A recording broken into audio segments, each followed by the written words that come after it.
The top diplomats of South Korea and China held talks in Beijing on Wednesday evening with the remit of preparing a bilateral presidential summit next month. But with the recent THAAD agreement fresh in their minds, both sides were keen to emphasize their mutual roles to help repair relations. Kwon Jang-ho reports.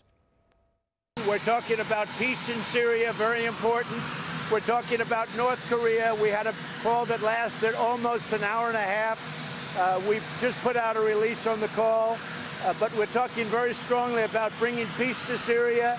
We're talking very strongly about North Korea and Ukraine.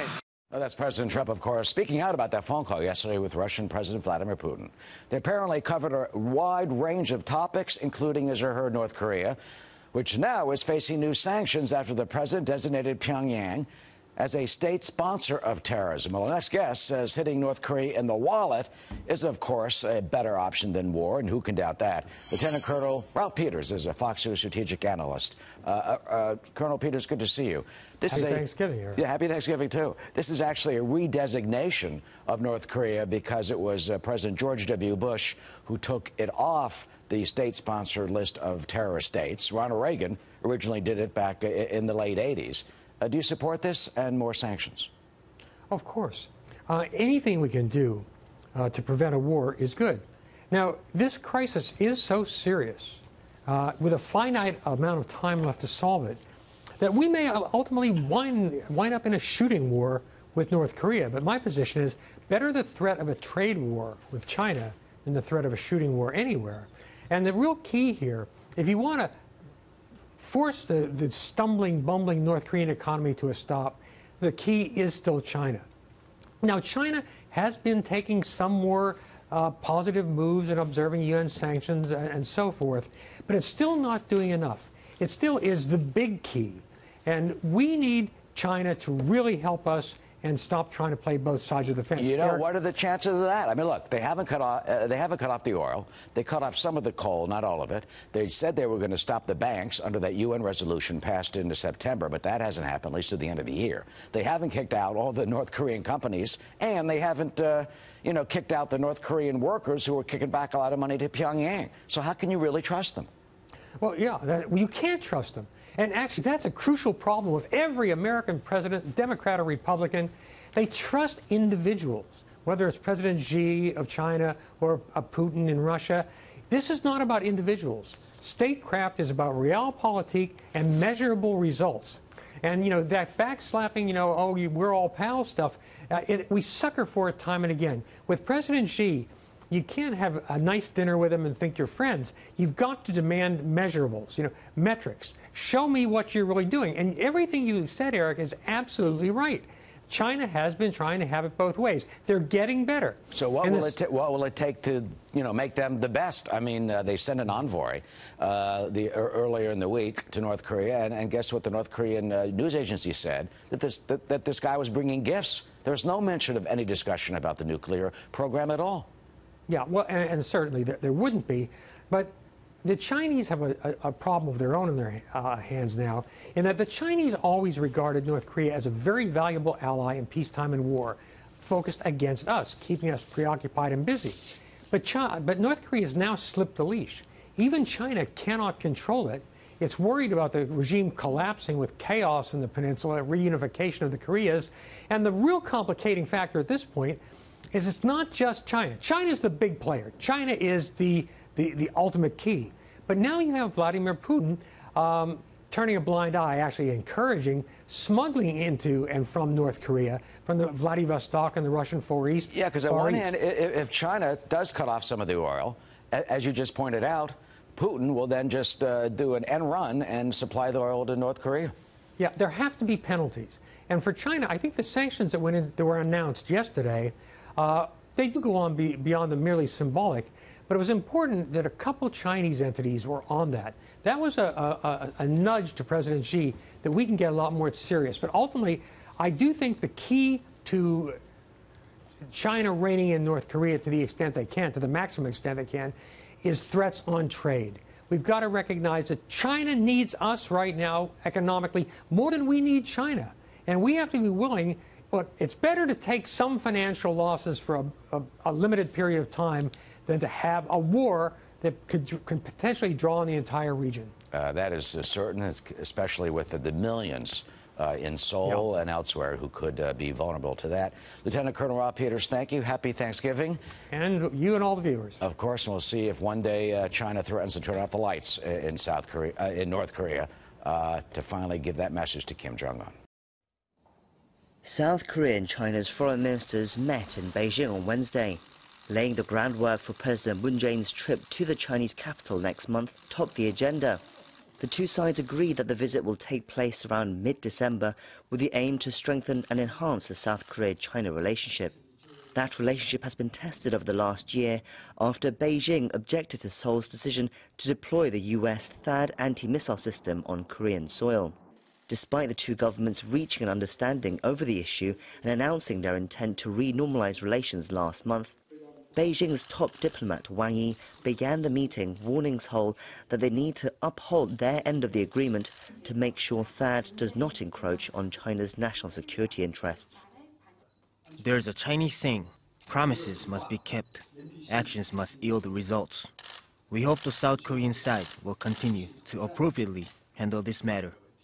Seoul's Foreign Minister Kwon Jang-ho in turn said she considered the agreement a valuable outcome and hoped that it would resolve difficulties for Korean business activities, referring to unofficial economic sanctions Beijing had imposed on Korea in retaliation to THAAD. We both realize that continued conflict is in neither of our interests, so we have reached this outcome. Talks also moved on to North Korea. According to Seoul's foreign ministry, Wang reaffirmed Beijing's intent to continue carrying out UN sanctions, but added that they will use their diplomatic efforts to help create the conditions for talks with the regime. Kang said the two nations should work together on that endeavor, while at the same time making sure to suppress North Korea's nuclear activities. The two ministers are said to have carried on discussions through to a dinner after the meeting, spending some 5 hours together in total. 11 crew members and passengers have been rescued. The aircraft is believed to have crashed during a routine transport flight to the USS Ronald Reagan aircraft carrier in the Philippine Sea.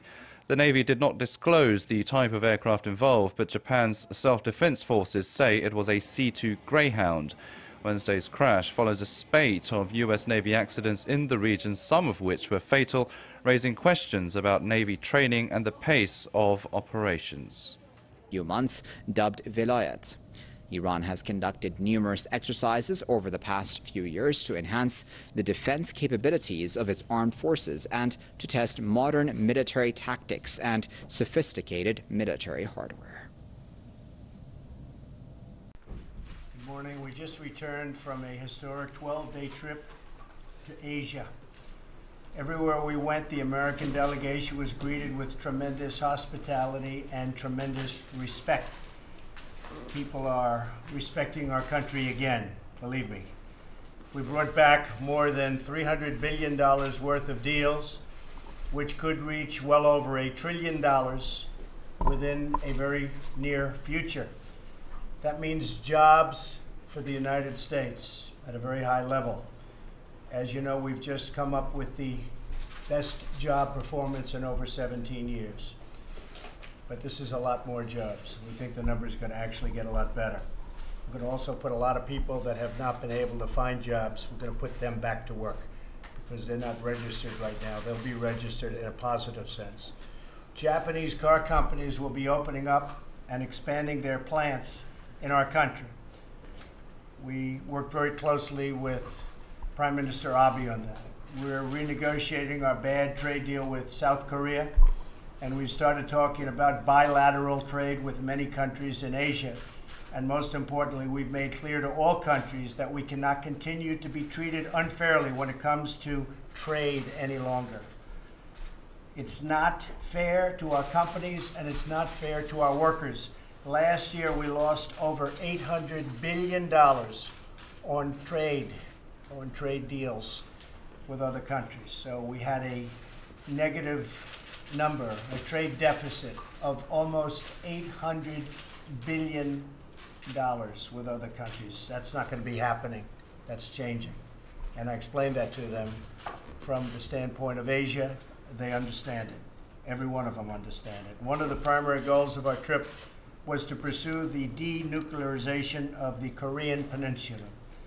I want to begin this morning by meeting and by talking about the fact that we will be instituting a very critical step, and that'll start right now. Today, the United States is designating North Korea as a state sponsor of terrorism. Should have happened a long time ago, should have happened years ago. In addition to threatening the world by nuclear devastation, North Korea has repeatedly supported acts of international terrorism, including assassinations on foreign soil. As we take this action today, our thoughts turn to Otto Warmbier, wonderful young man, and the countless others so brutally affected by the North Korean oppression. This designation will impose further sanctions and penalties on North Korea and related persons, and supports our maximum pressure campaign to isolate the murderous regime that you've all been reading about and in some cases writing about. Tomorrow, the Treasury Department will be announcing an additional sanction, and a very large one, on North Korea, and this will be going on over the next 2 weeks. It'll be the highest level of sanctions by the time it's finished over a 2-week period.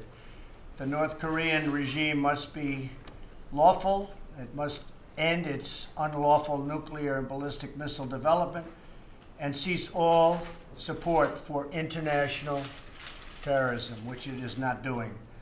Today, cabinet discussions will also focus on crucial domestic policy issues. I want to congratulate the House of Representatives for passing a vital and historic tax cut last week, and I'm very hopeful the Senate will do the same very soon. We're going to give the American people a huge tax cut for Christmas. Hopefully that will be a great, big, beautiful Christmas present. With the Democrats giving us no votes for tax cuts for purely political reasons, obstructionists, it will be up to the Republicans to come through for America. I think they will. I hope they will. It's up to the Senate. And if they approve it, the House and the Senate will get together. I'll be there right in the middle of it, and we will come up with a bill that will be spectacular for growth and spectacular for the people of this country.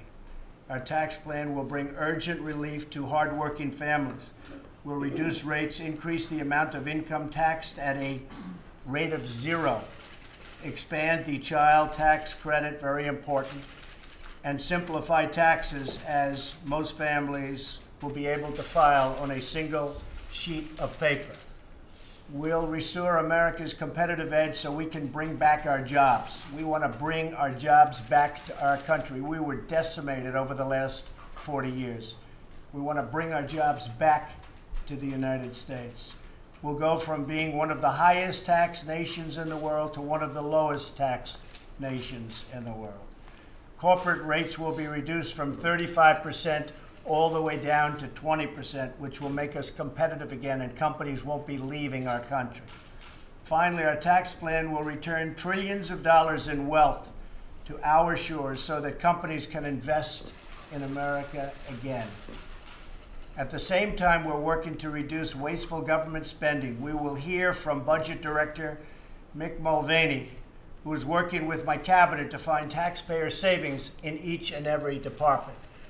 The cabinet members that are with us today are working on getting reductions to their various departments, and we think we're going to be able to save a lot of money, even lower than the budgets that we're submitting. We'll be working on health care, infrastructure, and welfare reform. We're looking very strongly at welfare reform, and that'll all take place right after taxes, very soon, very shortly after taxes. So we'll be submitting plans on healthcare, plans on infrastructure, and plans on welfare reform, which is desperately needed in our country, soon after taxes. Today we'll also discuss the opioid epidemic that is ravaging so many American families and communities. Last week I was proud to nominate Alex Azar to serve as the next Secretary of Health and Human Services. I urge the Senate to swiftly confirm his nomination, and I want to thank Acting Secretary Eric Hargan for serving with such devotion and for doing such a great job in the meantime. Thank you very much, Eric. Finally, I want to wish the American people a truly happy and blessed Thanksgiving, especially to our brave men and women serving on our military and our Border Patrol and ICE agents along the very dangerous southern border. As you heard, we lost a Border Patrol officer just yesterday, and another one was brutally beaten and badly hurt. Looks like he'll make it, but very badly hurt. And we talk about the wall. We're going to have the wall. It's part of what we're doing. We need it. It's rough territory. That's where the drugs are coming in. A lot of things are happening along the border, the southern border, and we're going to straighten it out. We've already reduced the numbers, and you see the numbers, they're back to 78% down from what they were. And those numbers will get better and better, but we have to stop the massive drug flow from pouring in. And my respect to the families that were so badly hurt yesterday, because they were devastated. Those two families were devastated. I just want to wish everybody a very happy Thanksgiving. We're going to be working very hard during the recess in Florida. We're going to Florida. And I want to thank you all for being here, and let's start our meeting.